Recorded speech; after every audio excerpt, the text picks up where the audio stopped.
എത്രയോ ഭാര്യമാർ അവരുടെ ജീവിതത്തിൽ സംഭവിച്ചു പോയ അബദ്ധങ്ങള് ഭർത്താക്കന്മാരോട് തുറന്നു പറയും. ഭർത്താവിന്റെ അനുജൻ, ഭർത്താവിന്റെ ജ്യേഷ്ഠൻ, അല്ലെങ്കിൽ വീട്ടിലെ വളരെ വേണ്ടപ്പെട്ട ബന്ധുക്കള്, വിവാഹം നടക്കുന്ന ദിവസങ്ങള്, സദ്യകൾ നടക്കുന്ന ദിവസങ്ങള് പരസ്പരം വഴിവിട്ട ബന്ധങ്ങളായി മാറുമ്പോ പിന്നെ പശ്ചാത്തപിച്ചിട്ട് ഭർത്താവിനോട് സങ്കടം സഹിക്കാൻ പറ്റാതെ ആരോടെങ്കിലും പറയണ്ടേ ഒരു പാതകം പറ്റിയത് എന്ന് വിചാരിച്ച് സ്വന്തം ഭർത്താവിനോട് ഞാനൊരു സത്യം പറഞ്ഞോട്ടെ, എന്നോട് വെറുപ്പ് വിചാരിക്കരുതേ എന്ന് പറഞ്ഞിട്ട് ജീവിതത്തിൽ സംഭവിച്ചു പോയ തെറ്റുകൾ സ്വന്തം ഭർത്താവിന്റെ ബന്ധുക്കളോ അല്ലാത്തവരോ ആയവരുമായി ഉണ്ടായ അവിഹിത ബന്ധങ്ങളെ സംബന്ധിച്ച് ഭർത്താവ് അങ്ങോട്ട് പറയുകയോ അവൾ ഇങ്ങോട്ട് പറയുകയോ ചെയ്താൽ എത്ര പ്രോമിസ് ചെയ്ത് എനിക്ക് പ്രശ്നമല്ല, നീ ഒന്ന് പറയ് എന്ന് വാക്ക് കൊടുത്ത് ഞാൻ നിന്നെ വെറുക്കില്ല, നിന്നോടൊരു ദേഷ്യവും എനിക്ക് തോന്നില്ല, ഉള്ളതുപോലെ പറയ് എന്ന് 1000 തവണ സത്യം ചെയ്യിപ്പിച്ച് പറയിപ്പിച്ചാൽ പോലും, അങ്ങനെ പറഞ്ഞാൽ പോലും ഖൽബിന്റെ ഉള്ളിൽ ആ ഒരു വേദന തളം കെട്ടി നിൽക്കുകയും എനിക്ക് അവകാശപ്പെട്ട എന്റെ ജീവിതം നീ മറ്റൊരാൾക്ക് കൊടുത്തല്ലേ എന്ന ആ ഒരു വേദനയുടെ പേരിൽ വിവാഹമോചനങ്ങൾ നടന്നത് എത്രയാണ്. സഹിക്കാൻ പറ്റൂല, ആർക്കും അത് സഹിക്കാൻ കഴിയില്ല. അതുകൊണ്ടാണ് സംഭവിച്ചു പോയ തെറ്റുകൾ ആരോടും നീ ഏറ്റുപറയല്ലേ. കുംഭസാരം ഇസ്ലാമിലില്ല. ഒരു ഉസ്താദിനോടും ഒരു മുലിയാരോടും ഒരു പണ്ഡിതനോട് പോലും അവനവൻ ചെയ്ത തെറ്റുകൾ പറയേണ്ട കാര്യമില്ല, പറയരുത്. അല്ലാഹുവിലേക്ക് കൈയുയർത്ത് രാത്രി നേരങ്ങളിൽ എഴുന്നേറ്റ് നിസ്കരിക്ക്, മുസല്ലവിരിക്ക്, സുബഹിക്ക് ബാങ്ക് വിളിക്കുന്നതിന്റെ 1 മണിക്കൂർ മുമ്പെങ്കിലും എഴുന്നേറ്റിട്ട് 2 റക്അത്ത് തഹജ്ജുദ് നിസ്കരിക്ക്, വീണ്ടും 2 നിസ്കരിക്ക്. അങ്ങനെ നിനക്ക് അല്ലാഹുവിന്റെ മുമ്പിൽ താണുകയാണ് സുജൂദിൽ കിടന്നു. റബ്ബേ അല്ലാഹുമ്മ യാ മുഖല്ലിബൽ ഖുലൂബ് സബ്ബിത് ഖൽബി, പടച്ചവനെ ഹൃദയങ്ങളെ മാറ്റിമറിക്കുന്നവനെ എന്റെ ഖൽബുകളെ നീ ഉറപ്പിച്ചു തരണേ, എനിക്ക് മാപ്പ് തരണേ എന്ന് അല്ലാഹുവിനോട് സുജൂദിൽ കിടന്ന് ദുആ ചെയ്ത് സലാം വീട്ടിയിട്ട് കുറച്ച് ദുആയും കുറച്ച് സ്വലാത്തും ദിക്റും ചൊല്ലിയിട്ട് റബ്ബിനോട് പറയേ. ഒരു മഖ്ലൂക്കിനോട് നീ പറയല്ലേ, നിന്റെ ഭർത്താവിനോട് നീ പറയേണ്ടതില്ല, നിന്റെ ഭാര്യയോട് പറയേണ്ടതില്ല, അല്ലാഹുവിനോട് പറയേ. പടച്ച തമ്പുരാൻ പൊറുക്കുന്ന പോലെ ഒരു മനുഷ്യനും പൊറുക്കാൻ കഴിയില്ലെന്ന് നമുക്കറിയില്ലേ. മുത്തുനബി തങ്ങൾ ചോദിച്ചു, വ്യഭിചാരം മാത്രം കഴിയില്ല നബിയെ, ബാക്കിയെല്ലാം ഞാൻ ചെയ്യാമെന്ന് പറഞ്ഞവനോട് നിന്റെ സ്വന്തം ഭാര്യ മറ്റൊരാളിന്റെ കൂടെ കിടക്കുന്ന നിനക്ക് ഇഷ്ടമാണോ? ലാ വല്ലാഹ്, ഒരിക്കലുമില്ല എന്ന് പറഞ്ഞപ്പോ ഹബീബ് കൊടുത്ത മറുപടിയുണ്ട്, ഫഹൽ യറുല്ലാഹുൽ മുസ്ലിമൂന ലിഅഖവാതിഹിം വബനാതിഹിം. നീ വ്യഭിചരിക്കുന്നത്, നീ ചാടിച്ചു കൊണ്ടുപോകുന്നത്, നീ വളച്ചു കൊണ്ടുപോകുന്നത്, നീ നിന്റെ കൂടെ കൂട്ടുന്നത്, നീ നിന്റെ ഫ്രണ്ടായി സ്വീകരിക്കുന്നത്, നീ മലിനപ്പെടുത്തുന്നത് മുസ്ലിമീങ്ങളായ പൊതുജനങ്ങളുടെ അവരുടെ പെങ്ങളാണ്, അവരുടെ മോളാണ്, ഒരുത്തന്റെ ഭാര്യയാണ്. അത് മുസ്ലിമീങ്ങൾ നിനക്ക് ഇഷ്ടപ്പെടുമോ എന്ന് ഹബീബായി നബി ചോദിച്ചൊരു ചോദ്യമാണ് ആ ചെറുപ്പക്കാരന്റെ ഖൽബിലേക്ക് കടന്നത്. റബ്ബേ, ഞാൻ ആരെ വ്യഭിചരിച്ച ആ പെണ്ണതിനെ സമ്മതിച്ചാലും അവൾ ഒരുത്തന്റെ പെങ്ങളാണ്, ഒരുത്തന്റെ മോളാണ്, ഒരുത്തന്റെ ഭാര്യയാണ്, ഒരുത്തന്റെ ബന്ധുവാണ്. അവരതറിഞ്ഞാൽ അവർക്ക് ഇഷ്ടപ്പെടുമോ? ഞാൻ മറ്റൊരാളിന്റെ കുടുംബത്തിന് കയറിയല്ലേ ഞാൻ ഈ മലിനപ്പെടുത്തുന്നത്. അതുകൊണ്ട് ഞാൻ അവരുടെ നിലയിൽ നിന്ന് ആലോചിക്കണ്ടേ.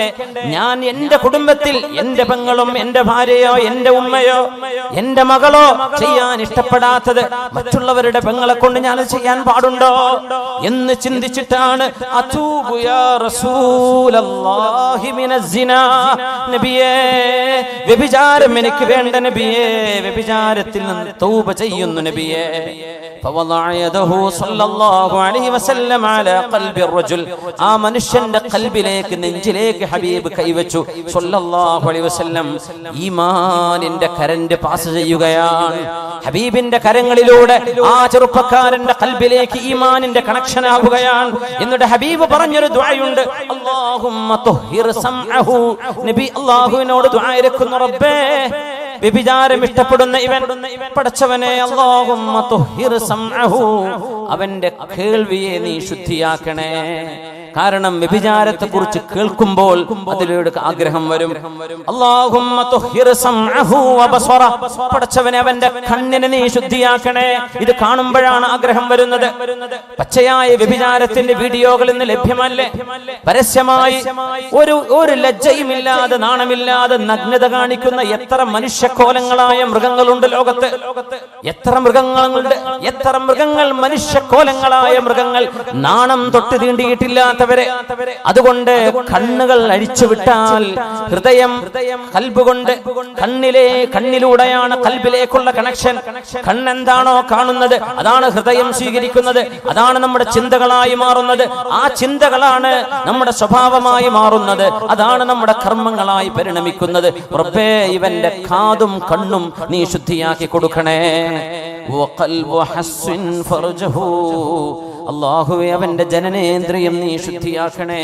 അവൻ വ്യഭിചാരത്തിലേക്ക് പോകാതെ അവന്റെ ജനനേന്ദ്രിയം നീ സൂക്ഷിക്കണേ എന്ന് ഹബീബാ നബി തങ്ങൾ നെഞ്ചിൽ കൈവച്ചുകൊണ്ട് ദുആ ചെയ്തു കൊടുത്തിട്ടുണ്ട്. നമ്മളൊക്കെ പറയില്ലേ, അടിച്ചു പൊളിച്ച് നടക്കുന്ന ഒരു പ്രായമെന്ന ആ ഒരു ചോരത്തിളപ്പിന്റെ കാലം. അത് പച്ചയായി നബിയോട് ചോദിക്കാൻ ഇയാൾ ധൈര്യം കാണിച്ചത് ഹബീബിന്റെ സ്വഭാവത്തിന്റെ മേന്മയാണ്. തങ്ങളോട് ഞാൻ അങ്ങനെ ചോദിച്ചാലും എന്റെ റസൂലിനോട് മോശമായി പെരുമാറില്ലെന്ന ഉറപ്പിന്റെ പേരിലാണ് ഹബീബിനോട് അദ്ദേഹം അങ്ങനെ വാക്ക് പറഞ്ഞത്. അത് ഹബീബിന്റെ സ്വഭാവമാണ്, മുത്തുനബി തങ്ങളുടെ സ്വഭാവ ഗുണമാണ്. ആ ഹബീബ് എത്ര മനോഹരമായിട്ടാണ് സ്വല്ലല്ലാഹു അലൈഹി വസല്ലം തങ്ങൾ മനുഷ്യരുടെ ഖൽബുകളിൽ നിന്ന് തിന്മയെ പിടിച്ചു പഴുതെടുത്തത്. സ്വല്ലല്ലാഹു അലൈഹി വസല്ലം തിന്മകളെ ഇങ്ങനെ കൈകാര്യം ചെയ്യാനുള്ള ഹബീബിന്റെ ഉസ്ലൂബ്, ഹബീബിന്റെ രീതി. അതുകൊണ്ടാണ് ഖുർആൻ പറയുന്നത്, വ ഇന്നക ലഅലാ ഖുലുഖിൻ അദീം. അതുകൊണ്ട് സാരോപദേശം ഹബീബിന്റെ ശൈലിയിലായിരിക്കട്ടെ. ഇമാമുന ശാഫിഈ തങ്ങൾ പറയുന്നുണ്ട്, മനോഹരമായ ഒരു കവിതയുണ്ട്. ഇമാം ശാഫിഈ തങ്ങൾ ഹുജ്ജത്തുൻ ഫിൽ ലുഗ, ഭാഷയിൽ പോലും തെളിവാണവര്. മനോഹരമായ അറബ് സാഹിത്യം അറിയുന്ന പ്രഗൽഭനായ ഫിഖ്ഹി പണ്ഡിതൻ, ഹദീസ് മുഹദ്ദിസ് പണ്ഡിതൻ, മഹാനായ നമ്മുടെ മദ്ഹബിന്റെ ഇമാം മുഹമ്മദ് ഇബ്നു ഇദ്രീസ് ശാഫിഈ റഹിമഹുല്ലാഹ്, തഅമ്മദ്നി ബിനുസ്ഹിക ഫിൻഫിറാദി വജന്നിബിനി നസ്വീഹത ഫിൽ ജമാഅ. تعمدني بنصحك في انفرادي وجنبني النصيحة في الجماعة فإن النصح بين الناس نوع من التوبيخ لا أرضى استماعا فإن خالفتني وعصيت أمري فلا تجزع إذا لم تعت طاعا.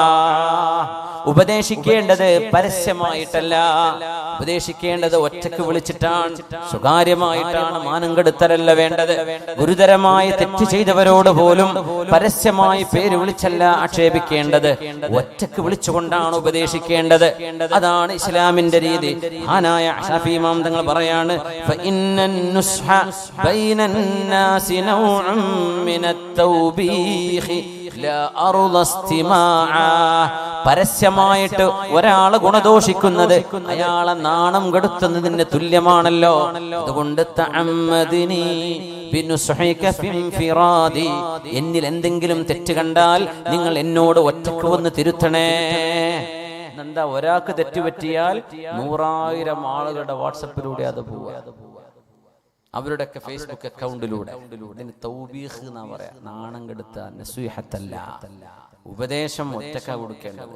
പൊതുവായൊരു വിഷയത്തെ പൊതുവായി പ്രതികരിക്കാം. ഒരു വ്യക്തിയുടെ വിഷയത്തെ ചിലര് എന്താ പറയാ ഒരു പൊതുവായ കത്ത്, എന്താ പറയാ, തുറന്ന കത്ത് അല്ലേ, തുറന്ന കത്ത് എന്ന് പറയാം. മുഖ്യമന്ത്രിക്ക് തുറന്ന കത്ത് മുഖ്യമന്ത്രിക്ക് അയച്ചാൽ പോരെ? മൂപ്പര് അറിയേണ്ട കാര്യമാണെങ്കിൽ അങ്ങനെയല്ലേ, എനിക്ക് സംവിധാനല്ലേ. ഒരു നേതാവിനോട്, രാഷ്ട്രീയ നേതാവിനോട് കാരണം പറഞ്ഞ ആരോടാണ്? ആ തുറന്ന കത്ത് അവർക്ക് തുറന്നു വിട്ടാൽ പോരെ, അവർക്ക് ഒറ്റയ്ക്ക് വിട്ടാൽ പോരെ? ഇത് പത്രത്തിലാ കൊടുക്കുക, തുറന്ന നാണം കെടുത്തുക എന്നതിന്റെ അർത്ഥം. നമ്മളേക്ക് ഭയങ്കര സംഭവം, എല്ലാ ആർട്ടിക്കിളാ വന്നത്, എന്താണ് ആ ലേഖനം എന്നാ, തുറന്ന കത്തുണ്ട് വായിച്ചോന്ന് ചോദിക്കും. ഒരു മനുഷ്യനെ നാണം കെടുത്തുക എന്നതിന്റെ അർത്ഥം. ചെയ്യാൻ പാടില്ല, ചെയ്യാൻ പാടില്ല. നമ്മുടെ സംസ്കാരം അള്ളാന്റെ. നമുക്കൊക്കെ പറയാം അതൊക്കെ ചെയ്യാൻ ആർക്കും ഇഷ്ടമില്ലാത്തത്, പക്ഷെ പാടില്ലല്ലോ. അള്ളാഹുവിന് ഇഷ്ടമില്ലാത്തത് നമുക്ക് ഇഷ്ടപ്പെടാനും പാടില്ല. സുബ്ഹാനല്ലാഹ്. ഹബീബായ റസൂലുള്ളാഹി സ്വല്ലല്ലാഹു അലൈഹി വസല്ലം തങ്ങൾ, ഹബീബായ നബി തങ്ങൾ എത്രയോ ആളുകൾ, പാപികളായ ആളുകളുടെ വിഷയം തന്നെ അവർ തൗബ ചെയ്തു മടങ്ങിയാൽ അല്ലാഹു അവരെ സ്വീകരിക്കുമെന്നല്ലേ പറഞ്ഞത്. സൂറത്തുൽ ബഖറയിലെ 159-ാമത്തെ ആയത്ത്. നമ്മൾ തുടങ്ങി 2 മണിക്കൂറായല്ലോ അല്ലേ? സമയം നിർത്തണ്ടേ? നമുക്ക് ഒരു 5 മിനിറ്റ് 10 മിനിറ്റ് ഒക്കെ കൂടെ അല്ല, ഏറെ വേണ്ട. സമയം കുറെ വൈകി. എത്രയായി? 11:30 വീട്ടിൽ തിരിച്ചു പോകണ്ടേ? ആന ഇറങ്ങുന്നില്ലല്ലോ. നെടുങ്ങാറ്റിൽ ആന ഇറങ്ങി എന്നൊക്കെ കേൾക്കേണ്ടി. അപ്പോൾ ഇനി വീടുകളിലേക്ക് തിരിച്ച് ഈ മഴൻ്റെ ഈ തക്കത്തിലാണ് വീട്ടിലേക്ക് എത്തിയാൽ സമാധാനമാണ്. മഴ പെയ്ത് കഴിഞ്ഞാൽ പെണ്ണുങ്ങളും കുട്ടികളൊക്കെ ഉള്ളതല്ലേ, വളരെ വൈകണ്ട എന്ന് ആഗ്രഹിച്ചു പോവാണ്. ഇൻഷാ അല്ലാഹ് ഹബീബായ റസൂലുള്ളാഹി സ്വല്ലല്ലാഹു അലൈഹി വസല്ലം ഹബീബിൻ്റെ ആ ഒരു സ്വഭാവ രീതി. ولو كنت فظا غليظ القلب لانفضوا من حولك. പാപികളെ കുറിച്ച് പറഞ്ഞ ഭാഗം സൂറത്തുൽ ബഖറയിൽ. ബിസ്മില്ലാഹിർ റഹ്മാനിർ റഹീം. إن الذين يكتمون ما أنزلنا من البينات والهدى من بعد ما بيناه للناس في الكتاب أولئك يلعنهم الله ويلعنهم اللاعنون إلا الذين تابوا وأصلحوا وبينوا فأولئك أتوب إليهم وأنا التواب الرحيم. വിശുദ്ധ വചനങ്ങളിലെ അല്ലാഹുവിന്റെ പ്രസ്താവനകളെ മറച്ചു പിടിച്ച് മുൻവേദങ്ങൾ നൽകപ്പെട്ടവരെ, ആ വേദക്കാർ അല്ലാഹുവിന്റെ നിയമങ്ങളെ മാറ്റിമറിച്ചതിൽ കടുത്ത അല്ലാഹുവിന്റെ അമർഷം രേഖപ്പെടുത്തുകയും ഉലൈക യൽഅനുഹുമുല്ലാഹ്, അവരെ അല്ലാഹു ശപിക്കുന്നുണ്ട് എന്ന് പറഞ്ഞിട്ട് അല്ലാഹു തുടരുന്ന വാക്ക് നോക്കണം. ഇല്ലല്ലദീന താബൂ, തൗബ ചെയ്ത് മടങ്ങിയവരൊഴികെ. തൗബ ചെയ്യാന്ന് പറഞ്ഞാൽ ഖൽബിൽ സങ്കടപ്പെടണം, ചെയ്തു പോയ തെറ്റ് വലിയ തെറ്റായി പോയി റബ്ബേ. നമ്മൾ തൗബയുടെ ദുആകളൊക്കെ ഉണ്ട്, നമ്മൾ കിതാബൊക്കെ നോക്കിയിട്ട് നമ്മൾ ഓതുമ്പോൾ എന്താണ് പറയുന്നതെന്ന് മനസ്സിൽ ശരിക്കും കരുതിയാലേ ആ തൗബയാവുള്ളൂ. വെറുതെ അങ്ങനെ വായിച്ചു പോയിട്ട് കാര്യമില്ല. പച്ച മലയാളത്തിൽ തൗബ ചെയ്യാൻ പറ്റും, അറബി തന്നെ വേണമെന്നില്ല. അല്ലാഹുവേ പറ്റിപ്പോയി റബ്ബേ, എനിക്ക് മാപ്പ് തരണേ, ഞാൻ ചെയ്യൂല റബ്ബേ, നിനക്ക് ഞാൻ വാക്ക് തന്നു റബ്ബേ, ഞാൻ ചെയ്തത് വലിയ കുറ്റായി പോയിട്ടുണ്ട്. തിന്മ ചെയ്യാതെ കള്ളുടിച്ചോ, കള്ളുകൂടിയെന്ന് തൗബ ചെയ്യണമെങ്കിൽ ആ കുടിച്ച മാല് തീരണം, അല്ലാതെ ആ മാലിൽ തന്നെ തൗബ ചെയ്തിട്ട് കാര്യമില്ല. പലിശ ഏർപ്പാട് ചെയ്തുകൊണ്ടിരിക്കുകയാണ് അവന് പണി, അതന്നെയാണ്, ഞാൻ ചെയ്യൂല റബ്ബേ, അങ്ങനല്ല. ആ പണിക്ക് രാജിവെച്ചിട്ട് നീ വാ, അപ്പോഴേ തൗബ ചെയ്യുള്ളൂ. തിന്മ ചെയ്തുകൊണ്ടിരിക്കുന്നവരാൾക്ക് തൗബ ചെയ്യാൻ കഴിയില്ല. തിന്മയെന്നല്ല ഇഖ്ലാഉ അനി ദംബ് എന്ന് പറയില്ല, തിന്മയെന്ന് മാറി നിൽക്കണം. എന്നിട്ട് സംഭവിച്ച തിന്മയെക്കുറിച്ച് നദം, തൗബത്തു അന്നദം, തൗബ എന്ന് പറഞ്ഞാൽ സങ്കടപ്പെടലാണ്. നബി തങ്ങൾ പറയാ സല്ലല്ലാഹു അലൈഹി വസല്ലം. സങ്കടം വരാതെ തൗബന്റെ നമ്മളെ വരികളൊക്കെ നമ്മൾ കിതാബിൽ ഏടിലൊക്കെ ഉണ്ടാവില്ല, നമ്മൾ ചില മജ്‌ലിസിലൊക്കെ ചൊല്ലിക്കൊടുക്കുകയും ചെയ്യും. അതൊന്നും കുഴപ്പമില്ലേ. പക്ഷെ എന്ത് ചെയ്യുന്നറിയോ, കൽബിൽ ശരിക്കും ബോധിക്കണം എന്താണ് ഞാൻ ഈ പറയണത്, അപ്പോഴത് തൗബയാവുള്ളൂ. ശരിക്കും ബോധിക്കണം, ഇതിന്റെ അർത്ഥം മനസ്സിലാക്കണം. അന്നദം സങ്കടപ്പെടലാണ്, ഖേദിക്കലാണ്. ഇനി ഒരിക്കലും ഇത് ചെയ്യൂല റബ്ബേ എന്ന് അല്ലാഹുവിന് വാക്ക് കൊടുക്കലാണ്. സാമ്പത്തിക ഇടപാടാണോ, അത് ഇടപാട് കൊടുത്ത് അതിന്റെ ഇടപാട് തീർക്കലാണ്. അങ്ങനെയൊക്കെ തൗബ ഉണ്ടാവുള്ളൂ. ഇല്ലല്ലദീന താബൂ വഅസ്ലഹൂ വബയ്യനൂ ഫഉലൈക അതൂബു അലൈഹിം വഅന അത്തവ്വാബുർ റഹീം. എത്രയോ ശാപമുണ്ട് എന്ന് പറഞ്ഞ വിഭാഗത്തെ കുറിച്ച് അല്ലാഹു പറഞ്ഞു, അവരെ തൗബ ചെയ്താൽ, വഅസ്ലഹു, അവരെ നന്മ ചെയ്താൽ, വബയ്യനു, വ്യക്തതയോടുകൂടെ കാര്യങ്ങൾ ജനങ്ങളെ ബോധ്യപ്പെടുത്തുകയും ചെയ്താൽ, ഉലൈക അതൂബു അലൈഹിം, വേദങ്ങൾ മറച്ചു പിടിച്ച ആളുകളെ കുറിച്ചാണ് ഇവിടെ പറഞ്ഞത്. അവരുടെ തൗബ ഞാൻ സ്വീകരിക്കും. വഅന തവ്വാബുർ റഹീം, ഞാൻ തൗബ സ്വീകരിക്കുന്നവനാണ്, കരുണ ചെയ്യുന്നവനാണ്. ഇതാണ് അല്ലാഹുവിന്റെ രീതി. പടച്ചതമ്പുരാൻ കൊണ്ട് ഒരാളോടും പോയി കുമ്പസരിക്കരുത്. ഒരാളോടും, ഒരു ഉസ്താദിനോടും, ഒരു മുതിർന്ന ആളോടും, ഭാര്യ ഭർത്താവിനോടോ ഭർത്താവ് ഭാര്യയോടോ കുമ്പസരിക്കണ്ട. അള്ളാഹുവിനോട് പറഞ്ഞാൽ മതി. ഇൻഷാ അല്ലാഹ്, അള്ളാഹു പുറത്തു തരട്ടെ. നിബിതങ്ങളുടെ സ്വഭാവം, ഹബീബിന്റെ ദഅവത്തിന്റെ രീതി അതാണത്. പ്രബോധകന്മാര്, വാള് പറയുന്നവര്, സംസാരിക്കുന്നവര്, പ്രസംഗിക്കുന്നവര്, ഖുതുബ പറയുന്നവര്, ജനങ്ങളോട് ഉത്ബോധനം ചെയ്യുന്നവര് മുഴുവൻ ഹബീബിന്റെ ദഅവത്തിന്റെ രീതി മനസ്സിലാക്കണം. അപ്പോഴേ ഹബീബിന്റെ ഇത്തിബാ ആവുള്ളൂ. നമ്മൾ പറയില്ലേ, നിബിതങ്ങൾ ഇത്തിബാ ലഖദ് ഖാല ലക്കും ഫീ റസൂലില്ലാഹി ഉസ്വത്തുൻ ഹസന ലിമൻ കാന യർജുല്ലാഹ വൽ യൗമൽ ആഖിർ വദക്കറല്ലാഹ കസീറ. ഹബീബിൽ മാതൃകയുണ്ട്. ഹബീബിന്റെ ഈ ദഅവത്തിലും നസീഹത്തിലും മാതൃക നമ്മളത് സ്വീകരിച്ചേ പറ്റും. ദഅവത്തിനെ സംബന്ധിച്ച് ഒരുപാട് ഇമാമിയങ്ങൾ കിതാബ് രേഖപ്പെടുത്തിയിട്ടുണ്ട്. ദഅവത്തിന്റെ ഹബീബിന്റെ ഉസ്ലൂബുകൾ, അത് മനസ്സിലാക്കേണ്ട ആളുകൾ അത്തരം വിഷയങ്ങളൊക്കെ ഒന്ന് താല ചെയ്താൽ അത് വലിയ ഉപകാരപ്പെടുന്നത് എൻ്റെ സഹപ്രവർത്തകരായ ആളുകളോട് മാത്രം സൂചിപ്പിക്കുകയാണ്. ജരീർ ഇബ്നു അബ്ദുല്ലാഹി അൽ ബജലി റളിയല്ലാഹു അൻഹു വന്ന യൂസുഫ് ഹാദിഹിൽ ഉമ്മ, ഈ ഉമ്മത്ത് കണ്ട നബിയുടെ സ്വഹാബികളിൽ യൂസുഫ് നബിയോളം എന്ന് പറഞ്ഞൂടാ, വലിയ സൗന്ദര്യമുള്ള ഒരു സ്വഹാബി ഉണ്ട്. സ്വഹാബിന്റെ പേരാണ് ജരീർ ഇബ്നു അബ്ദുല്ലാഹി അൽ ബജലി റളിയല്ലാഹു അൻഹു. ജരീർ, നമ്മുടെ നാട്ടിലൊന്നും അങ്ങനെ ജരീർ എന്നുള്ള പേരൊന്നും കേൾക്കില്ലല്ലേ. സ്വഹാബിന്റെ പേര് ജരീർ. ഏത് ഭാഷയിൽ എഴുതാൻ പറ്റും. ജരീർ ഇബ്നു അബ്ദുല്ലാഹി അൽ ബജലി റളിയല്ലാഹു അൻഹു സ്വഹാബിയുടെ പേരാണ്. യൂസുഫ് സ്വഹാബ, സ്വഹാബികളിലെ യൂസുഫ് നബിയായിരുന്നു എന്ന് പറയുന്ന ആളാണ് ജരീർ ഇബ്നു അബ്ദുല്ലാഹി അൽ ബജലി റളിയല്ലാഹു അൻഹു. മഹാനവറുകൾ നബി തങ്ങളെ കുറിച്ച് പറയുന്നുണ്ട്, ഞാൻ നബിയെ എപ്പോഴും ശ്രദ്ധിക്കാറുണ്ട്. എപ്പോഴും ഞാൻ ഒരു സദസ്സിൽ ചെന്നാൽ നബി തങ്ങൾ നടന്നു പോകുന്നത് കണ്ടാൽ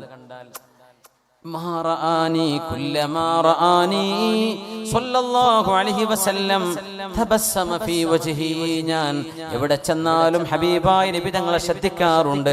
ഞാൻ കാണുമ്പോഴെല്ലാം ഹബീബായ നബി പുഞ്ചിരിക്കാതെ ഞാൻ കണ്ടിട്ടില്ല. എപ്പോഴും പുഞ്ചിരിയായിരുന്നു. പള്ളിയിലൊക്കെ ജോലി ചെയ്യുന്ന ഉസ്താദന്മാരൊക്കെ ഒന്ന് ശ്വാസം പിടിച്ചിലൊക്കെ ഒന്ന് മാറ്റണം എന്നതിൻ്റെ അർത്ഥം. അങ്ങനെ ഉണ്ടെങ്കിൽ നമ്മൾ അരവാതിൽ എപ്പോഴും അടഞ്ഞിടക്കണം എന്നൊക്കെ പഴയ തലമുറക്ക് അതൊക്കെ വേണ്ടി വരും. പുതിയ തലമുറക്ക് രണ്ടും തുറന്നെടുത്തിട്ട് അവരെ സ്വീകരിക്കണം എന്നാണ് പുതിയ രീതി. നമ്മൾ വഖാറും സക്കീനത്തൊക്കെ നല്ലതാണ്, പക്ഷെ ഒരു നാടിന്റെ ജനങ്ങളുടെ ഒരു മനഃശാസ്ത്രം ഉണ്ടാവും. നമ്മൾ അതനുസരിച്ചേ പെരുമാറാൻ പറ്റും. ജനങ്ങളിലേക്ക് ഇറങ്ങുകയും പുഞ്ചിരിക്കുകയും ചെയ്യണം. ഭയങ്കര ഉസ്താദ് ഒരിക്കലും ചിരിക്കാറില്ല, അതൊന്നും വലിയ ഫضലല്ല. നിബിതങ്ങൾ പുഞ്ചിരിച്ചവരാ. ചിരിക്കുന്ന ഒച്ച വെച്ച് ചിരിക്കരുത്, പുഞ്ചിരിക്കുക. ദഅവത്ത് ചെയ്യുന്നവരങ്ങനെ ചെയ്യണം. പ്രബോധകന്മാർ അങ്ങനെ ആവണം. മദ്രസയിൽ പഠിപ്പിക്കുന്ന ഉസ്താദ്മാര് ഭീകരജീവികളാവരുത്. കുട്ടികളെ പീഡിപ്പിക്കണ, അടിക്കണ ഉസ്താദ് ഉസ്താദിനെ കണ്ടാ പാത്തിപ്പോവും, അങ്ങനത്തെ പോലെ ആയി പോകരുത്. പീഡിപ്പിച്ചിട്ടൊന്നും നമ്മളൊക്കെ അങ്ങനെ പഠിച്ചത്, നമ്മുടെ ഉസ്താദ്മാരൊക്കെ അങ്ങനെ പഠിപ്പിച്ചത്. അതൊന്നും പകരം കിട്ടാനുള്ളതല്ല. അത് നല്ല പഠന രീതിയല്ല എന്ന് നമ്മൾ മനസ്സിലാക്കണം. അങ്ങനെയാണ് അടിച്ചു പഠിപ്പിക്കാൻ പാടില്ല. തീർച്ചയായിട്ടും പ്രത്യേകിച്ച് ഹിഫ്ളിനൊക്കെ മക്കളങ്ങനെ അടിച്ച് വേദനിപ്പിക്കുന്ന മുഹഫ്ഫിളീങ്ങൾ കാണും. ഭയങ്കര തെറ്റാണ്. അഹ്ലുൽ ഇൽമിനോട്, ഇൽമിനെ സ്നേഹിച്ചു വരുന്ന മക്കളാണ്, ഖുർആൻ പഠിക്കാൻ വേണ്ടി വരുന്ന മക്കളെ നമ്മൾ വെറുപ്പിച്ചിട്ട് പറഞ്ഞേക്കാം, ആ കുട്ടി ജന്മത്തിൽ പിന്നെ ദീൻ പഠിക്കാൻ വരും. അവൻ്റെ കൂടെയുള്ളവരൊക്കെ നല്ല റാഹത്തിൽ സ്കൂളിലും കോളേജിലും പോയി പഠിക്കുമ്പോഴേ ഏത് പ്രയാസവും സഹിച്ച് ജീവിക്കാൻ നമ്മുടെ ഹിഫ്ള് കോളേജുകളിലും ദർസിലും വന്ന് പഠിക്കുന്ന മക്കളെ നമ്മളെ പൊതിരെ തല്ലിയിട്ടും അടിച്ചിട്ടും എന്താ നമ്മൾ ഈ ചെയ്യുന്നത്? ബശ്ശിറു വലാ തുനഫിറു, യസ്സിറു വലാ തുഅസ്സിറു. ഈ ഹദീസൊക്കെ എവിടെ കിടക്കുന്നു? ദീൻ വെറുപ്പിക്കരുത്, ദീൻ കൊണ്ട് വെറുപ്പുണ്ടാക്കി കൊടുക്കരുത് ആരെയും. അല്ലാഹു തആലയുടെ ഹബീബ് സ്വല്ലല്ലാഹു അലൈഹി വസല്ലം തങ്ങളുടെ ഉസ്ലൂബ് അതാണ്. ഞാൻ ഈ നാട്ടുകാർക്ക് വേണ്ടി അല്ല ഇത് പറയുന്നത്, ഇത് ലൈവ് പോകുന്നൊരു പ്രോഗ്രാമാണ്. ഒരുപക്ഷെ പിന്നീട് ആരെങ്കിലും കേൾക്കുന്നുവെങ്കിൽ ഉപകാരപ്പെട്ടോട്ടെ എന്ന് വിചാരിച്ചിട്ടാണ്. ഞാൻ ഇവിടെ ആരും ഉദ്ദേശിച്ചു, എനിക്ക് ഇവിടുത്തെ ഒരു കഥ അറിയില്ല, ഞാൻ മൊത്തത്തിൽ പറയാൻ. അങ്ങനെ ആവരുത്. ഒരു വടി പോലും, ഒരടി പോലും അടിക്കാണ്ട് മക്കളെ പഠിപ്പിക്കാൻ പറ്റും. എൻ്റെ അനുഭവം, ഞാൻ 17 വർഷം അബുദാബിയിൽ ദുബൈയിലൊക്കെ ആയിട്ട് സ്കൂളിൽ പഠിപ്പിക്കാൻ ഒരു കുട്ടിയെ അടിക്കേണ്ടി വന്നിട്ടില്ല. അതിൻ്റെ ആവശ്യം ഉണ്ടായിട്ടില്ല. ഉണ്ടായാലും അടിക്കൂല, എന്നാലും മക്കൾ പഠിക്കൂ. ഏത് കുരുത്തക്കേടുള്ള കുട്ടിയാണെങ്കിലും അടിക്കേണ്ട ആവശ്യമില്ല. നമുക്ക് ചില വാക്കുകളെ കൊണ്ട് അവരെ നിയന്ത്രിക്കാൻ കഴിയും. നമുക്ക് അവരുടെ മനസ്സിനോട് സംസാരിക്കാൻ കഴിഞ്ഞാൽ അത് എളുപ്പമാണ്. അല്ലാതെ കുറെ 4 ഒച്ചപ്പാട്, 4 ബഹളവും, മേശമ്മ 4 കൊട്ടും, ഇതൊന്നും ഒരു ഭീകരത ഒന്നും വേണ്ട. ഒരു അധ്യാപകനും ഇങ്ങനെ ഒരു ഭീകര ജീവിയാവേണ്ട ഒരു കാര്യമില്ല. നമ്മുടെ സ്കൂളുകളിലും നമ്മുടെ മദ്രസകളിലും ദർസിലും ഒക്കെ സ്നേഹം കൊടുത്ത് മക്കളെ പഠിപ്പിക്കാൻ കഴിയും. അവർ സ്നേഹിച്ചു പഠിക്കും. വിജ്ഞാനത്തോട് സ്നേഹം വരും, ഗുരുനാഥന്മാരോട് സ്നേഹം വരും. സുബ്ഹാനല്ലാഹ്. ഹബീബിന്റെ രീതി അതാണ് സല്ലല്ലാഹു. അത് നമ്മുടെ മദ്രസകളിൽ വേണം. കൊച്ചു മക്കളൊക്കെ രാവിലെ തണുത്ത് വിറച്ചിട്ട് ആ മദ്രസയിലേക്ക് വരുന്നത്. ആ വരുന്ന വരവിൽ അടി കൊണ്ടുപോകുന്ന എന്തായിരിക്കും അവസ്ഥ? നമുക്ക് പഠിക്കാൻ പ്രയാസമുള്ള മക്കളുണ്ടാവും, ചിലർക്ക് ഓർമ്മക്കുറവുണ്ടാവും. ഞാൻ പഠിച്ച് ഹിഫ്ലാക്കാൻ പറഞ്ഞു, എന്തുകൊണ്ട് ഹിഫ്ലാക്കിയില്ല? വീട്ടിൽ എന്തെങ്കിലും വിഷമുണ്ടായിട്ട് ഒരു ഹോംവർക്ക് ചെയ്യാൻ പറ്റിയില്ല എന്ന് വരും.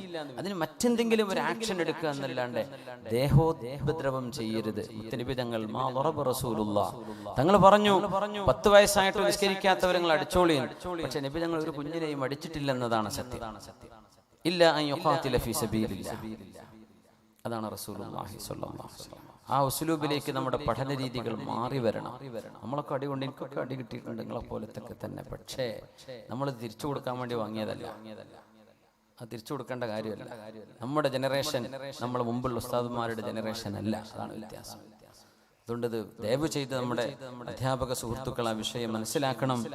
ജരീർ ഇബ്നു അബ്ദുല്ലാഹി തങ്ങൾ പറയാ, ഞാൻ എപ്പോൾ കാണുമ്പോഴും എൻ്റെ റസൂൽ പുഞ്ചിരിക്കുമായിരുന്നു സ്വല്ലല്ലാഹു അലൈഹി വസല്ലം.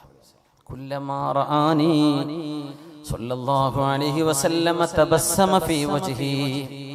ആ ഹബീബ് പുഞ്ചിരിക്കാതെ കടന്നുപോയ ഒരു ഓർമ്മയും എൻ്റെ മനസ്സിലില്ല. ഹബീബിനെ കാണുമ്പോൾ അവിടുന്ന് പുഞ്ചിരിക്കുമായിരുന്നു. സന്തോഷം നൽകാൻ ഇത് ഭയങ്കര എനർജിയാണ് സ്വല്ലല്ലാഹു അലൈഹി വസല്ലം. അംർ ഇബ്നുൽ ആസ് റളിയല്ലാഹു അൻഹു പറയുന്നു, നബി തങ്ങൾ ഞാനൊരു സദസ്സിൽ ഇരിക്കുമ്പോൾ നബി തങ്ങൾ എന്നെ മാത്രം സൂക്ഷിച്ചു നോക്കുമ്പോൾ ഞാൻ എൻ്റെ മനസ്സിൽ പറഞ്ഞുപോയി, നബിക്ക് ഏറ്റവും ഇഷ്ടപ്പെട്ട സ്വഹാബി ഞാനായിരിക്കുമെന്ന്. അംർ ഇബ്നുൽ ആസ് തങ്ങൾ പറയാ, എന്നെ നബി ഇങ്ങനെ നോക്കി, എൻ്റെ മുഖത്ത് നോക്കി ഇങ്ങനെ ചിരിക്കും തങ്ങൾ പറയുമ്പോൾ. അപ്പൊ ഞാൻ വിചാരിച്ചു ഞാനായിരിക്കും ഏറ്റവും നബിക്ക് ഇഷ്ടപ്പെട്ട ആള്. അങ്ങനെ ഒരിക്കൽ ഞാൻ നബിയെ, പൊന്നാര നബിയെ നിങ്ങൾക്ക് ഏറ്റവും ഇഷ്ടപ്പെട്ട ആളാരാ? ആയിഷ ബീവിയാണ് റളിയല്ലാഹു അൻഹാ. അന്ന് ഭാര്യയെ ഇഷ്ടപ്പെടുന്ന ഒരു അറബി പറയില്ല, മാനക്കേടായിരുന്നു അവർ. ഒരു പെണ്ണിന് ഇത് ഭാര്യ അല്ലെങ്കിൽ ഉമ്മ, അവരെ ഇഷ്ടമാണ്, അവരാണ് എനിക്ക് ഏറ്റവും ഇഷ്ടപ്പെട്ടത് എന്ന് അറബികൾ പഴയ ജാഹിലിയ്യത്തിൽ ഐബായിട്ടാ കാണുക. അത് മോശമാണ്. തങ്ങളത് തിരുത്തി, എൻ്റെ ഭാര്യയാണ് എനിക്ക് ഏറ്റവും ഇഷ്ടം, കാമുകിയല്ല, എൻ്റെ ഭാര്യയാണ് ആയിഷ ബീവിയാണ്. അപ്പൊ അംർ ഇബ്നുൽ ആസ് അല്ല നബിയെ മിനർ റിജാൽ, ആണുങ്ങളുടെ കാര്യമാണ് ഞാൻ ചോദിച്ചത്. അബൂഹ, ആയിഷാന്റെ ഉപ്പന്നെ അബൂബക്കർ സിദ്ദീഖ് റളിയല്ലാഹു അൻഹു. അംർ ഇബ്നുൽ ആസ് പറഞ്ഞു, എന്റെ പേര് പറയുന്നത് നിങ്ങൾ തന്നെയാണ് അംർ ഇബ്നുൽ ആസ് എന്ന് പറയുന്നത് ചോദിച്ചത്. പിന്നാരാ നബിയെ? ഉമർ ഇബ്നുൽ ഖത്താബ്. പിന്നാരാ നബിയെ? ഉസ്മാൻ. പിന്നെ നബി പിന്നെ ഞാൻ ചോദിച്ചില്ല, ഞാൻ അവസാനത്തെ ആളായി പോകുന്നത് പേടിച്ചിട്ട് പിന്നെ ഞാൻ ചോദിച്ചില്ല. അംർ ഇബ്നുൽ ആസ് റളിയല്ലാഹു അൻഹു കാണുന്നവരൊക്കെ നബിയുടെ മുമ്പിലിരിക്കുമ്പോൾ വിചാരിക്കുന്നത് ഞാനാ നബിക്ക് ഏറ്റവും ഇഷ്ടപ്പെട്ട ആള് എന്നാ. അതാണ് ഹബീബിന്റെ പെരുമാറ്റം. 123,000 സ്വഹാബിമാർ നബിയുടെ കൂടെ ഹജ്ജിനുണ്ട് എന്ന് മനസ്സിലാക്കണം. ആ വലിയൊരു 123,000 സുഹൃബന്ധമുള്ള നബി തങ്ങൾ സല്ലല്ലാഹു അലൈഹി വസല്ലം. അതിൽ ഓരോരുത്തരും വിചാരിക്കും ഞാനാ നബിന്റെ ഏറ്റവും അടുത്ത ആള്. അതാണ് ഒരു വ്യക്തിത്വം. അവിടെയാണ് സ്വഭാവ മഹിമ. ആ രീതിയിൽ ഇടപെടുമ്പോഴാണ് തിന്മകളെ മനസ്സിൽ നിന്ന് പിടിച്ചു മാറ്റാൻ കഴിയുക. വലൗ കുൻത ഫളൻ ഗലീദൽ ഖൽബ് ലം ഫളൂ മിൻ ഹൗലിക നബിയേ, അങ്ങയുടെ ഹൃദയം വളരെ കടുത്തതായിരുന്നുവെങ്കിൽ, അങ്ങയുടെ ഹൃദയം വളരെ പരുഷമായിരുന്നുവെങ്കിൽ അവരാരും അങ്ങയുടെ കൂടെ ഇരിക്കുമായിരുന്നില്ല നബിയെ. അവരാരും ഇസ്ലാം കേൾക്കാൻ അങ്ങയുടെ അരികത്ത് വരില്ലായിരുന്നു. പിന്നെ അവർ വന്നിരുന്നത് നിങ്ങളുടെ സ്വഭാവ ഗുണം കൊണ്ടാണ് നബിയെ, നിങ്ങളുടെ സ്വഭാവ ഗുണം കൊണ്ടാണെന്ന് മഹാനായ റസൂലുള്ളാഹി സ്വല്ലല്ലാഹു അലൈഹി വസല്ലമ തങ്ങളുടെ സ്വഭാവത്തെക്കുറിച്ച് പരിശുദ്ധ ഖുർആൻ. അതുകൊണ്ട് മുഅ്മിനെ കരുതലോടെ ഇരിക്കേണ്ട ഒരു കാലമാണിത്. പാപങ്ങളുടെ അതിപ്രസരം നമ്മുടെ മീഡിയ, നമ്മുടെ ഫോണ്, നമ്മുടെ മൊബൈല്, നമ്മുടെ ലാപ്ടോപ്പ്, നമ്മുടെ ഗാഡ്ജറ്റുകൾ തുറന്നു വെച്ചാൽ തിന്മകളുടെ സ്ഫുരണങ്ങളാണ് കണ്ണുകളിലേക്ക്, മനസ്സിലേക്ക്, ചിന്തകളിലേക്ക് കയറുന്നത്. ഈ ചർച്ച അവസാനിപ്പിക്കുന്നതിന് മുമ്പ് മഹാനായ അമ്മാർ ഇബ്നു യാസിർ റളിയല്ലാഹു അൻഹുവിനോട് ഹബീബിന്റെ ഒരു ഉപദേശമുണ്ട്. നബി തങ്ങൾ അമ്മാർ ഇബ്നു യാസിർ റളിയല്ലാഹു അൻഹുവിനോട് പറയുന്നു, ആരാണ് അമ്മാർ എന്നറിയുമോ? അവരുടെ ഉമ്മയാണ് ഈ ഉമ്മത്തിലെ ആദ്യത്തെ ഷഹീദത്ത്. ഈ ഉമ്മത്തിന് വേണ്ടി ആദ്യം ജീവനൊടുക്കിയത്, ഷഹീദത്തായി മരിച്ചത് മഹാനായ അമ്മാർ തങ്ങളുടെ ഉമ്മയാണ് സുമയ്യ റളിയല്ലാഹു അൻഹ. പിന്നെ മരിച്ചത് അവരുടെ പിതാവും ഷഹീദാണ്, ശുഹദാക്കളിൽ പെടുന്നു. യാസിർ റളിയല്ലാഹു അൻഹു അപ്പയും ഉമ്മയും ഷഹീദുകളാണ്. അവരുടെ മോനാണ് അമ്മാർ എന്നവര്. നബി തങ്ങൾ പറഞ്ഞു, ഇസ്തഈദ് ബില്ലാഹി യാ അമ്മാർ മിനൽ ഫിതൻ. അമ്മാറേ, ഫിത്നകൾ വരാനുണ്ട്, പരീക്ഷണങ്ങൾ വരാനുണ്ട്, നിങ്ങൾ അല്ലാഹുവിനോട് കാവൽ ചോദിക്കണേ അമ്മാർ. അപ്പോൾ അമ്മാർ ഇബ്നു യാസിർ തങ്ങൾ പറഞ്ഞു, അഊദു ബില്ലാഹി മിനൽ ഫിതൻ, ഫിത്നകളിൽ നിന്ന് കാവൽ നൽകണേ തമ്പുരാനേ. തങ്ങൾ പറഞ്ഞു, എന്ത്, നിങ്ങൾ എല്ലാവരും ഫിത്നയിൽ നിന്ന് കാവൽ ചോദിക്കണേ. നമ്മൾ എന്ത് പറയണം? അമ്മാർ തങ്ങൾ പറഞ്ഞ പോലെ അഊദു ബില്ലാഹി മിനൽ ഫിതൻ പറഞ്ഞോക്കി.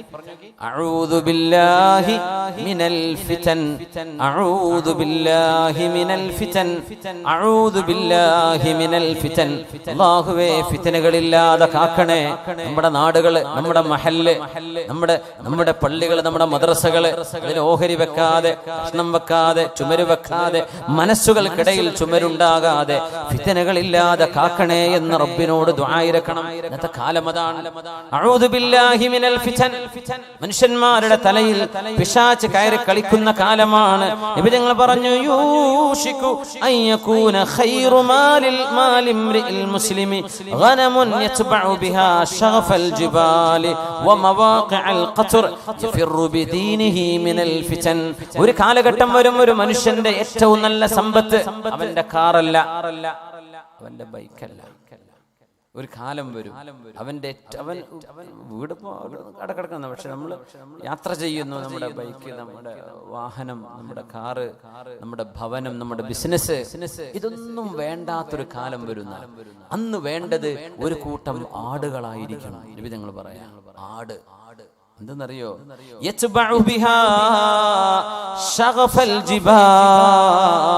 പുല്ലുകളുള്ള കുന്നിൻ പുറത്തേക്ക്, മലമുകളിലേക്ക് ആടുകളുടെ കയറും പിടിച്ചൊരാൾ പോകുന്ന കാലം വരും. നല്ല മഴ പെയ്ത് പുല്ല് മുളക്കുന്നിടത്തേക്ക് ഒരു കൂട്ടൻ ആട്ടിൻ പറ്റങ്ങള്. വാഹനമുണ്ട്, ബിസിനസ് ഉണ്ട്, കച്ചവടമുണ്ട്, ബൈക്കുണ്ട്, എല്ലാമുണ്ട്. അതൊന്നും വേണ്ട. ഒന്നും അറിയാതെ, ഒരു ഫോൺ പോലും കയ്യിൽ വെക്കാതെ, ഒന്നും നോക്കാതെ ആടുകളുടെ കയറ് പിടിച്ച് മനുഷ്യൻ നടക്കുന്ന കാലം വരും. അവന്റെ ദീന് നഷ്ടപ്പെടും. ആ ദീന് നഷ്ടപ്പെടാതിരിക്കാൻ വേണ്ടി ആടുകളുടെ കയറ് പിടിച്ച് മലമുകളിലേക്ക് മനുഷ്യൻ കയറി പോകുന്നൊരു കാലം വരും. നാട്ടിൽ നിൽക്കാൻ പറ്റില്ല. ദീന് നഷ്ടപ്പെടുകയാണ്, ഈമാൻ നഷ്ടപ്പെടും. മനുഷ്യർ പറയുന്ന വാക്കുകൾ ഒരു സങ്കോചവും, ഒരു പേടിയും, ഒരു ചിന്തയും പോലും ഇല്ലാതെ, ഭവിഷ്യത്ത് പോലും ആലോചിക്കാതെ നിരീശ്വരവാദം, ഹബീബിനെ കുറിച്ച് മോശമായിട്ട്, അള്ളാഹുവിന്റെ അസ്തിത്വത്തെ കുറിച്ച്, പടച്ചതമ്പുരാൻ ഇല്ലെന്ന് പറയുകയും, അല്ലെങ്കിൽ മരണശേഷം ഒരു ജീവിതമില്ലെന്ന് അബൂജഹലോ ഉത്ബയോ ഷൈബയോ അബൂലഹബോ അല്ല ഈ പറയുന്നത്. നമ്മുടെ നാട്ടുകാരായ ചെറുപ്പക്കാർ ഏതെങ്കിലും കോളേജുകളിൽ പഠിക്കാൻ ചെന്നതാണ്. അവരുടെ പ്രൊഫസർമാർ യുക്തിവാദികളായിരിക്കാം. അത് കേട്ടിട്ട് നമ്മുടെ മക്കൾ പറയാൻ, കണ്ടില്ലേ, മതമില്ലാത്ത ഇന്ന രാജ്യത്ത് നല്ല സന്തോഷമുണ്ട്, ലോകത്ത് ഏറ്റവും ഹാപ്പിയസ്റ്റ് ഒരാൾ എനിക്കൊരു വീഡിയോ അയച്ചു തന്നു. യുക്തിവാദികൾ പറയാന്നുള്ളത്. ഇത് രാജ്യത്തിന്റെ പേര് പറഞ്ഞു, ഓർമ്മല്ല, ഫിൻലാൻഡ് ആണെന്ന് തോന്നുന്നു. ഫിൻലാൻഡ് ആണെന്ന് ഏറ്റവും ലോകത്തെ ഏറ്റവും സന്തോഷമുള്ള രാജ്യങ്ങളുടെ പട്ടികയിൽ ഒരു മതവിശ്വാസികളും ഇല്ലാത്ത ഒരു നാട് ഫിൻലാൻഡ് ആണെന്ന് എനിക്ക് ഓർമ്മയില്ല. ആർക്കെങ്കിലും ഓർമ്മ ഉണ്ടോ? ഏതൊരു കണക്ക് പറഞ്ഞു, ആരോ ഉണ്ടാക്കിയ സർവേയിൽ ലോകത്തെ ഏറ്റവും സന്തോഷമുള്ള ജനങ്ങൾ ആ നാട്ടിലാണ്. അത്ര ഡെൻമാർക്ക് ആണെന്നാ പറഞ്ഞത്. ഡെൻമാർക്ക്, ഫിൻലാൻഡിന്റെ അടുത്ത്. അപ്പൊ ഡെൻമാർക്ക് ആണ് അത്രേ. കാരണം യുക്തിവാദി ഉണ്ടാക്കിയ വീഡിയോ ആണ്. കാരണം പറഞ്ഞതേ, അവിടുത്തെ ക്രിമിനൽ, അവിടെ ക്രിമിനലുകളില്ല, അവിടെ കൊലപാതകങ്ങളില്ല, തട്ടിക്കൊണ്ടുപോകലില്ല, അവിടുത്തെ ബീച്ചുകൾ സുരക്ഷിതമാണ്, പാർക്കുകൾ സുരക്ഷിതമാണ്, റോഡുകൾ സുരക്ഷിതമാണ്. പ്രത്യേകത തന്നെ അവർക്കൊന്നും മതമില്ല. അതിന്റെ പേരിൽ എനിക്ക് വിട്ടു തന്നത്, ഇതിന് എന്താ മറുപടി പറയാന്ന് പറഞ്ഞിട്ട് അയാളെ മകനോ ആരോ വിട്ടുകൊടുത്തതെന്ന് പറഞ്ഞു. പിന്നെ തിരക്കിൻ്റെ ഇടയിൽ പിന്നെ മറുപടി വിശദമായിട്ട് പറയാനും എനിക്ക് സമയം കിട്ടിയില്ല. ഇപ്പോഴെനിക്ക് ഓർമ്മ. അപ്പൊ എന്താ സംഗതി എന്നറിയോ? എക്സാം നടക്കണം, സങ്കല്പിക്കുക. കുട്ടികളോട്, മക്കളോട് നമ്മൾ പഠിക്കുക എന്ന് പറഞ്ഞാൽ മക്കൾക്ക് ഭയങ്കര ദേഷ്യമായിരിക്കും അല്ലേ? മക്കളെ പുസ്തകം എടുത്ത് പഠിക്കേ, ഭയങ്കര വെറുപ്പ്. മക്കളെ നിങ്ങൾ റിലാക്സ് ആയിട്ട് നടന്നോളൂ കേട്ടോ, ഒന്നും പഠിക്കണ്ട, തുറന്നു നോക്കണ്ട, വേണ്ട, നിങ്ങൾ പഠിക്കുക, ഒരുങ്ങൊന്നും വേണ്ട, അങ്ങനെ നടന്നോളൂ എന്ന് നമ്മുടെ മക്കളോട് പറഞ്ഞാൽ പുറത്തുനിന്ന് ഒരാൾ പറഞ്ഞു, ഈ വീട്ടിലാണ് കേട്ടോ ഇപ്പൊ നല്ല സന്തോഷമുള്ള, ഈ നാട്ടിലെ ഏറ്റവും സന്തോഷമുള്ള കുട്ടികളുള്ളത് ഈ പെരയിലാന്ന് പറഞ്ഞാൽ എന്താ അവസ്ഥ? അതാണ് ഇപ്പൊ ഡെൻമാർക്കിന്റെ കഥ. വ്യഭിചാരം കുഴപ്പമില്ല, പിന്നെ എന്തിനാ തട്ടിക്കൊണ്ടോണം? സർവ്വ റോട്ടിലും ബീച്ചിലും തന്നെ പരിപാടി, ഇഷ്ടംപോലെ കള്ളും. നാളെ മരിച്ചു ചെന്നാൽ ഒരു ജീവിതമുണ്ടെന്ന ബോധവുമില്ല. ഈ ജീവൻ തന്ന ഒരു സൃഷ്ടാവുണ്ട് എന്നും വിശ്വസിക്കണില്ല. ജീവിതത്തിന് ഒരു ലക്ഷ്യമുണ്ട് എന്നും വിശ്വാസമല്ല. ഞങ്ങൾ ഹാപ്പിയാണ്, പരീക്ഷ ഉണ്ട്, ഞാൻ പഠിച്ചിട്ടില്ല, നോക്കിയിട്ടില്ല, റിവൈസ് ചെയ്തിട്ടില്ല, വായിച്ചിട്ടില്ല, എനിക്ക് ജയിക്കണം എന്ന് ആഗ്രഹമല്ല എന്നൊരാൾ പറഞ്ഞിട്ട് ഞാൻ സന്തുഷ്ടവാനാണെന്ന് പറഞ്ഞാൽ എന്താ? അതന്നെ എൻ്റെ ഉത്തരം. ഈ മണ്ടത്തരങ്ങളൊക്കെയാണ് പ്രചരിപ്പിക്കുക. അതുകൊണ്ട് മതമില്ലാതെ നമുക്ക് സന്തോഷം ഉണ്ടാവും. എന്താ പറയണത്? ആകത്ത് കൊണ്ടുവരുന്നത് അതാ. മരിച്ചുപോയാൽ ഒരു അക്കൗണ്ടബിലിറ്റി, നമുക്കൊരു ഉത്തരവാദിത്വ ബോധം, ഈ ജീവൻ തന്ന പടച്ചതമ്പുരാനൊരു മറുപടി. ഇത് പറയണമെന്ന് ചിന്തിക്കുന്നവനാണ് മതവിശ്വാസി, ഇസ്ലാം വിശ്വാസി. അതാണ് എല്ലാ മതങ്ങളെയും ഒരുപോലെ ഇസ്ലാമിന്റെ ആ ഒരു സർവ്വലൗകികതയിലേക്ക് നമുക്ക് ചേർത്ത് പിടിക്കാൻ കഴിയില്ല. എല്ലാ മതങ്ങളോടുമുള്ള റെസ്പെക്റ്റും ആദരവും ബഹുമാനവും മതവിശ്വാസികളോടുള്ള എല്ലാ കടപ്പാടും മാനിച്ചുകൊണ്ട് തന്നെ വിശുദ്ധ ഇസ്ലാമിന്റെ ഈ മനോഹാരിത നമുക്ക് മറ്റിടങ്ങളിൽ കാണാൻ കഴിയില്ല. ആ ഒരു തത്വം അംഗീകരിക്കുക പ്രയാസമാണ്. പരീക്ഷയ്ക്ക് കുട്ടികളോട് പഠിക്കുന്നു പറഞ്ഞാൽ അവർക്ക് നമ്മളോട് ഇഷ്ടമല്ല. ഈ ഉമ്മ എപ്പോഴും പഠിപ്പിക്കുക, ഈ വാപ്പക്ക് ഇതിനെ പറയാനുള്ളൂ, മക്കൾ പറയും. പക്ഷെ അവർ ജീവിതത്തിൽ ഉന്നതങ്ങളിൽ എത്തിയാൽ അവർ പറയും, അന്ന് എന്റെ വാപ്പ എന്നെ പഠിപ്പിച്ചത് കൊണ്ട് ഞാൻ ഈ ഉന്നതിയിലെത്തി. അന്ന് എന്നെ നീ കളിക്കാൻ പോയിക്കും മോനെ, നാളെ എന്ന് പറഞ്ഞിരുന്നെങ്കിൽ ഇവൻ ഏതെങ്കിലും റെസ്റ്റോറന്റിന്റെ പ്ലേറ്റ് കയറാൻ നിൽക്കുന്നുണ്ടാവും. ഇപ്പോ സ്വന്തം മക്കള് വാപ്പയെ ആ നേരത്തെ ഇഷ്ടപ്പെടില്ല. മനുഷ്യനും അങ്ങനെയാണ്. ദീനനുസരിച്ച് ജീവിക്ക്, നീ മദ്യപിക്കല്ലേ, വ്യഭിചരിക്കല്ലേ, തോന്നിവാസം ചെയ്യല്ലേ എന്ന് പറയുമ്പോൾ നമുക്ക് വെറുപ്പ് വരും. പക്ഷെ നാളെ പരലോകത്തെത്തി അൽഹംദുലില്ലാഹ്, പടച്ചവനെ നീ ഞങ്ങളെ രക്ഷപ്പെടുത്തിയല്ലേ റബ്ബേ, അൽഹംദുലില്ലാഹില്ലദീ നജ്ജാനാ മിൻ ഹാദാ, പടച്ചവനെ നീ ഞങ്ങളെ രക്ഷപ്പെടുത്തിയല്ലേ. അന്ന് ലോകത്ത് അതൊക്കെ പറഞ്ഞതനുസരിച്ച് ജീവിച്ചത് കൊണ്ടല്ലേ എനിക്കത് സാധ്യമായത്. അൽഹംദുലില്ലാഹ്, പടച്ചവനെ നീ ഞങ്ങളെ രക്ഷപ്പെടുത്തിയല്ലേ എന്ന് നാളെ ഒരു സന്തോഷം വരും. ഇന്നത്തെ ഈ വിഷമം സാരമില്ല, ഇതൊക്കെ മറന്നു പോകും. എന്തേ? ഇതൊരു നന്മയ്ക്ക് വേണ്ടിയാണ്. മക്കളെ എക്സാമിന് പഠിക്കാൻ വേണ്ടി നമ്മൾ അവരെ നിർബന്ധിക്കുന്ന പോലെ അവർക്കത് ഇഷ്ടപ്പെടില്ല. പക്ഷേ അവർ ജീവിതത്തിൽ മുന്നോട്ടെത്തുമ്പോൾ അവർ തിരിച്ചറിയും, അതൊരു നന്മക്കായിരുന്നു ഞാൻ ചെയ്തത്. ഇതൊന്നും പഠിക്കാതെ വലിയ സന്തുഷ്ടരാണെന്ന് പറഞ്ഞ് എന്തർത്ഥമാണിത്? എന്താണ് ഇവർ ലോകത്തോട് വിളിച്ചു പറയുന്നത്? ഇതാണ് ഇന്നത്തെ ഫ്രീ തിങ്കിങ്. ഇന്നത്തെ ഒരു വലിയൊരു ഡേഞ്ചർ ഇതാണ്. അല്ലാഹു കാത്തിരക്ഷിക്കട്ടെ, അല്ലാഹു കാത്തിരക്ഷിക്കട്ടെ. അതുകൊണ്ട് മഹാനായ റസൂലുള്ളാഹി ഞങ്ങൾ പറയുന്നു, യുഷികു അൻ യകൂന ഖൈറു മാലിൽ മർഇൽ മുസ്ലിമി ഗനമുൻ യതതബ്ബഉ ബിഹാ ശഗഫൽ ജിബാലി വമവാഖിഅൽ ഖത്രി യഫിറു ബിദീനിഹി മിനൽ ഫിതൻ യതബഉ ബിഹാ എന്നും റിവായത്തുണ്ട്. ഒരു ആട്ടിൻപറ്റങ്ങളെയും തെളിച്ച് മലമുകളിലേക്ക് കൊണ്ടുപോകുന്ന ആട്ടിൻപറ്റങ്ങളാണ് ഒരു മനുഷ്യന്റെ ഏറ്റവും നല്ല സമ്പത്ത് എന്ന് പറയുന്ന ഒരു അവസ്ഥയിലേക്ക് കാര്യങ്ങൾ മാറിമറയും. സർവമാന തിന്മകളെ മനുഷ്യന്മാർ നിസ്സങ്കോചം കുഫറിന്റെയും ഫിസ്കിന്റെയും ലഅനത്തിന്റെയും വാക്കുകൾ പറയുകയും അവരെ പ്രവർത്തിക്കുകയും ചെയ്യുന്ന കാലം. അങ്ങാടികളിൽ നമ്മുടെ പെൺ സഹോദരി, നമ്മുടെ സഹോദരിമാർ, നമ്മുടെ പെൺകുട്ടികള് അവരുടെ ഏറ്റവും വലിയ സൗന്ദര്യം പ്രകടിപ്പിച്ച് തിന്മകളിലേക്ക് പുരുഷന്മാരെ ആകർഷിപ്പിക്കുന്ന രീതി. ഞങ്ങൾ പറയുമായിരുന്നു,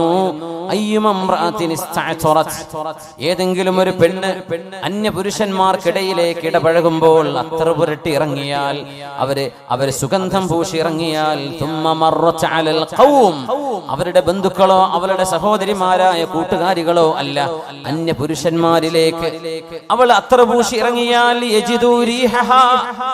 നാട്ടുകാരൊക്കെ റോട്ടിലുള്ളവരൊക്കെ എന്റെ സുഗന്ധം അറിയട്ടെ എന്ന് വിചാരിച്ചുകൊണ്ടാണ് അവർ ചെയ്തതെങ്കിൽ അവൾ അത്ര പൂശി വീട്ടിൽ നിന്ന് പിന്നെ പുറത്തിറങ്ങേണ്ടി വന്നു. ആരോപണം അതല്ല, അവളുടെ ഉദ്ദേശം തന്നെ അതാ. പുറത്തേക്ക് ഇറങ്ങുമ്പോ ഇതാരെങ്കിലൊക്കെ മണത്തിട്ട് എന്റെ പിന്നാലെ വരട്ടെ എന്ന് പറഞ്ഞാൽ അവൾ ഒന്നും ചെയ്തിട്ടില്ല, സുഗന്ധം പൂശിയിട്ടാണ് അന്യപുരുഷന്മാരിലേക്ക് ഇറങ്ങിയതെങ്കിൽ അവൾ വ്യഭിചാരം ചെയ്തവളാണെന്ന് മഹാനായ റസൂലുള്ളാഹി സ്വല്ലല്ലാഹു അലൈഹി വസല്ലം. കാരണം ഒരുപാട് കണ്ണുകൾ അവളെ തേടി വന്നു. കണ്ണുകൾ ചെയ്യുന്ന വ്യഭിചാരമാണത്. ഇത് കാണുന്ന ചുറ്റുപാടുകൾ വരും. തറക്തു അലാ ഉമ്മതി ഫിത്നതൻ അശദ്ദ അലാ റിജാലി മിനൻ നിസാ. മനുഷ്യന്മാർക്ക് ഏറ്റവും വലിയ ഫിത്ന വരുന്നത് പെണ്ണുങ്ങളുടെ ഭാഗങ്ങളിൽ നിന്നായിരിക്കുമെന്ന് മഹാനായ റസൂലുള്ളാഹി സ്വല്ലല്ലാഹു അലൈഹി വസല്ലം. ഏറ്റവും വലിയ ഫിത്നകൾ വരുന്നത്, പരീക്ഷണങ്ങൾ വരുന്നത് കല്യാണം കഴിച്ചവർക്കും അല്ലാത്തവർക്കും പരീക്ഷണം വരുന്നത് അന്യ പെണ്ണുങ്ങളുടെ വഴിയിലൂടെ. പ്രത്യേകിച്ച് ഇന്നത്തെ ചുറ്റുപാടുകളിൽ വാട്സപ്പും ഫോണും അതും ഇതും എല്ലാ സംവിധാനങ്ങളും ഫേസ്ബുക്കും ഒക്കെ. അള്ളാന്റെ കലാം പോലും ഖുർആൻ എന്ന അള്ളാന്റെ കിതാബ് മാസങ്ങളായി നോക്കാത്ത ആളുകളാണ് ഡെയിലി മണിക്കൂറുകൾ ഫേസ്ബുക്ക് എന്ന കിതാബിന് സമയം ചെലവഴിക്കുന്നത്. എത്ര വലിയ യോഗമാണത്. ബിസ്മില്ലാഹിർ റഹ്മാനിർ റഹീം. വഖിഫൂഹും ഇന്നഹും മസ്ഊലൂൻ. ആയിഷ ബീവി റളിയല്ലാഹു തആല അൻഹ ഹബീബായ റസൂലുള്ളാഹി തങ്ങൾ വഫാത്തായതിനു ശേഷം വീണ്ടും 40ഓളം വർഷം ജീവിച്ച മഹദിയാണ് ആയിഷ ബീവി റളിയല്ലാഹു അൻഹ. തഹജ്ജുദ് നിസ്കരിക്കുമ്പോൾ ഓതുന്നത് മഹദിയുടെ ജ്യേഷ്ഠത്തിയുടെ മക്കള് മഹാനായ ഉർവത്ത് ഇബ്നു സുബൈർ തങ്ങളടക്കമുള്ളവരെ കേൾക്കാറുണ്ട്. വഖിഫൂഹും ഇന്നഹും മസ്ഊലൂൻ. അല്ലാഹു മലക്കുകളോട് പറയും, മനുഷ്യരോട് എഴുന്നേറ്റ് നിൽക്കാൻ പറയണം. അവരൊക്കെ എഴുന്നേറ്റ് നിൽക്കട്ടെ. ഇന്നഹും മസ്ഊലൂൻ. അവരെ നാം ചോദ്യം ചെയ്യാൻ പോവുകയാണ്. അവരെന്നോട് മറുപടി പറയണം. ഒരു കോടതിയിൽ ജഡ്ജിന്റെ മുമ്പിൽ അപ്പിയർ ചെയ്യാൻ എന്തൊരു പേടിയായിരിക്കും. അല്ലാഹുവിന്റെ മുമ്പിലേക്ക് ഹിസാബിന് വരുന്ന രംഗം അല്ലാഹു പറയുന്നത് ആയിഷ ബീവി റളിയല്ലാഹു അൻഹ ഓതുകയാണ്. വഖിഫൂഹും ഇന്നഹും മസ്ഊലൂൻ. സൂറത്തു സ്വാഫാത്ത്. അങ്ങനെ ഓതി ഓതി മഹദി കരയാണ് ആയിഷ ബീവി റളിയല്ലാഹു അൻഹ. നമ്മുടെ പെങ്ങന്മാരും നമ്മുടെ സഹോദരിമാരും അല്ലാഹുവിന്റെ ഖുർആൻ ഓതിയിട്ട് കണ്ണ് നനയുന്നുണ്ടോ? فمن الله علينا ووقانا عذاب السموم إنا كنا من قبل ندعوه إنه هو البر الرحيم. ആയിഷ ബീവി റളിയല്ലാഹു അൻഹ ദുഹാ നിസ്കാരത്തിൽ ഈ രണ്ടായത്തുകൾ ആവർത്തിച്ച് മണിക്കൂറുകളോളം നിന്ന് നിസ്കരിച്ചിട്ടുണ്ട് ആയിഷ ബീവി. فمن الله علينا ووقانا عذاب السموم. അള്ളാഹുവിന്റെ കടുത്ത അനുഗ്രഹമില്ലായിരുന്നെങ്കിൽ ഈ നരകത്തിന്റെ മീതെ അള്ളാഹു സ്ഥാപിച്ച പാലമായ സിറാത്ത്, ആ പാലം കടക്കാൻ നമ്മളെ കൊണ്ട് സാധ്യമായിരുന്നില്ല. അള്ളാഹുവിന്റെ അനുഗ്രഹം കൊണ്ടല്ലയോ നമ്മളിത് കടന്നു വന്നത്.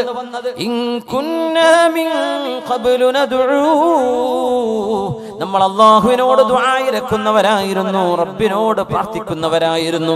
ഇന്നഹു ഹുവൽ ബർറുർ റഹീം. അള്ളാഹുവാണ് ഏറ്റവും നല്ല കരുണ നൽകുന്നവൻ, അവനാണ് ഗുണം ചെയ്യുന്നവൻ. ആ റബ്ബിനോട് ഒരുപാട് നമ്മൾ ദുആ ഇരക്കാറുണ്ടായിരുന്നല്ലോ. റബ്ബേ, ഞങ്ങളെ സിറാത്തിൽ നിന്ന് നീ കാത്ത് രക്ഷിക്കണേ, സിറാത്തിൽ താഴെ വീഴാതെ രക്ഷിക്കണേ എന്ന് ഞങ്ങൾ ദുആ ഇരക്കുമായിരുന്നല്ലോ എന്ന് അല്ലാഹു തആല പറയുന്ന ഭാഗം ദുഹാ നിസ്കാരത്തിൽ ബീവി റളിയല്ലാഹു അൻഹ 1 മണിക്കൂറിലേറെ നേരം നിന്ന് നൃത്തത്തിൽ ആവർത്തിച്ച് ഓതിയിട്ടുണ്ടത്രേ. ആഖിറം ചിന്തയുള്ള ഒരാൾക്ക് ആഖിറവുമായി എൻഗേജ് ആവാൻ ഇഷ്ടം പോലെ there are a lot of reasons to be engaged by Allah and his messenger in the thoughts of akhirah. ലോകത്തിന്റെ the day of resurrection, day of recompense, പടച്ചതമ്പുരാനെ കണ്ടുമുട്ടുന്ന ആ ഒരു ദിവസത്തെ കുറിച്ച് ആലോചിക്കാൻ ഒരുപാടുണ്ട് നമുക്ക്. ഇത് കുറഞ്ഞ സമയമാണ്, എപ്പോൾ പോകുന്നറിയില്ല. വല്ലാത്തൊരു ടിക്കറ്റ് നമ്മുടെ കയ്യിൽ പഠിച്ചു തന്നത്. എപ്പോഴാ ഫ്ലൈറ്റ് എന്ന് അറിയില്ല. അങ്ങണ്ട ഒരു ടിക്കറ്റ് ഇഷ്യൂ ചെയ്ത് കഴിഞ്ഞു ജനിച്ചപ്പം തന്നെ. ഫ്ലൈറ്റ് ഏതാന്നും പറഞ്ഞു. പൈലറ്റ് ആരാണത് കൊണ്ടുപോകുന്നത്? മലക്കുൽ മൗത്ത്. എപ്പോഴാ, എന്നാ ഡേറ്റ് അറിയില്ല. എപ്പോഴും പോണ്ടിരുന്നു. പെട്ടെന്നാ വിളിക്കാം, റെഡി ആയിക്കൊണ്ടേ. അങ്ങനത്തെ ഒരു ടിക്കറ്റാ കയ്യിൽ തന്നത്. അതും പിടിച്ചിട്ട് നമ്മൾ ഈ 2 സെന്റ് ഭൂമിക്ക് വേണ്ടി തെറ്റിയിട്ടും വണങ്ങിയിട്ടും ഉമ്മാനെ പുറത്താക്കിയിട്ടും വാപ്പാനെ അടിച്ചു ഓടിച്ചിട്ടും അല്ലാഹു നമ്മെ കാത്തുരക്ഷിക്കട്ടെ. അതുകൊണ്ട് തിന്മകൾക്കെതിരെ നമ്മൾ പ്രതികരിക്കുകയും നന്മ നമ്മുടെ ജീവിതത്തിന്റെ ഭാഗമാക്കുകയും ചെയ്ത് തിന്മകളെ നബിതങ്ങൾ പ്രതിരോധിച്ചതും സാരോപദേശം നൽകിയതുമായ ഹബീബിന്റെ ആ ഒരു ജീവിത രീതിയും ഹബീബിന്റെ ഇത്തിബാഉം ജീവിതത്തിലേക്ക് പകർത്തിയിട്ട് അല്ലാഹുവിന്റെ സച്ചരിതരായ അടിമകളായി ജീവിക്കാൻ അല്ലാഹു നമുക്ക് തൗഫീഖ് നൽകട്ടെ.